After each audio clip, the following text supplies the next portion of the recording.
So I'm taking this mandatory, I guess, whatever you want to call it, diversity training at work.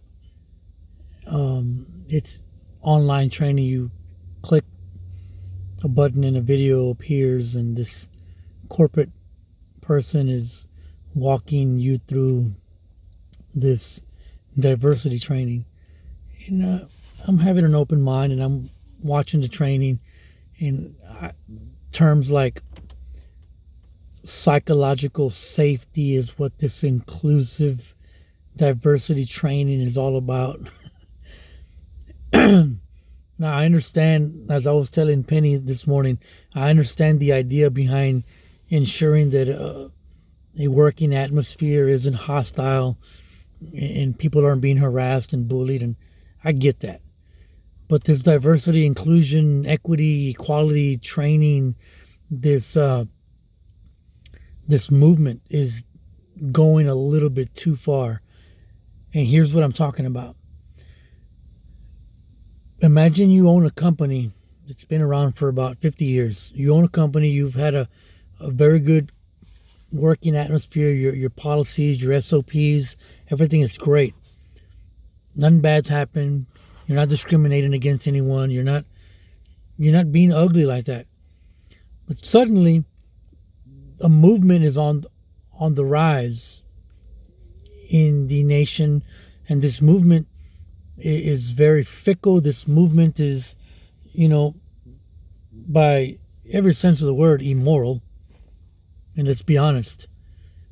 And so this movement is gaining steam. It's gaining power, and it's forcing the government. It's forcing the world to bow down to them.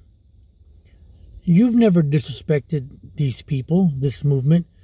You're a business owner. You do your thing. You live your life, pay your bills, and you treat everybody respectfully. But this movement is now demanding all manner of homage, kowtowing, because that's what it is. This LGBTQAB, I can't even say it anymore. This movement is demanding that the world literally bow down to them and move heaven and earth to protect their feelings. That's what this diversity, inclusive, equity training is all about.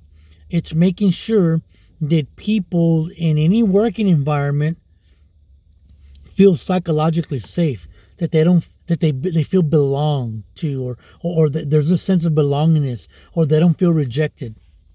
Feelings, feelings, feelings, feelings. We're legislating feelings, or I don't even know how to say it anymore. It's like now the law is being used as a weapon to make sure that my feelings are protected in a working environment. So you own this business, it's been around for 30, 50 years. You've never done anybody wrong. All of a sudden the government is going to force you to ensure that everybody in your workspace feels psychologically safe, feels like they belong, feels like they're wanted. Their entire life, these people who are demanding that you bow down to them, these people who are demanding that they feel belonged or wanted and accepted, they've chosen a lifestyle that by default, according to God's design, they've chosen a lifestyle that incurs rightful shame, rightful dishonor, a rightful stigma. They've chosen that lifestyle, and now they want us to move heaven and earth to make sure that they don't feel that. Think about this diversity, inclusive crap. The world's been fine. The workplace has been fine. America has been fine. But all of a sudden, this diversity inclusive training is demanding that companies, corporate America, blue collar America, is demanding that the world bow down and protect their feelings. I think that's crazy. You own a company, you've been doing fine, and all of a sudden you have to make sure that the consequences for their lifestyle, which is shame and dishonor and guilt, and sense of rejection, they're all rightful consequences, by the way. Now, you as the owner of a company have to make sure that they don't feel those consequences. Isn't that crazy? That's wild, man. We are now having to make sure that someone doesn't feel the consequence of their immoral lifestyle.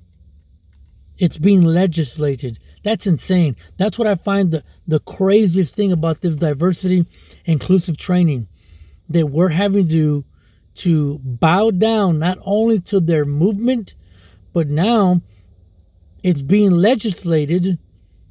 Their feelings are being protected, and people have to completely redo their working environment so that these people, these movements feel wanted, feel loved, feel accepted.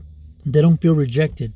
In other words, let me rearrange my life so that the consequences of your sin aren't felt by your conscience. That's crazy. I don't know what this world is coming to.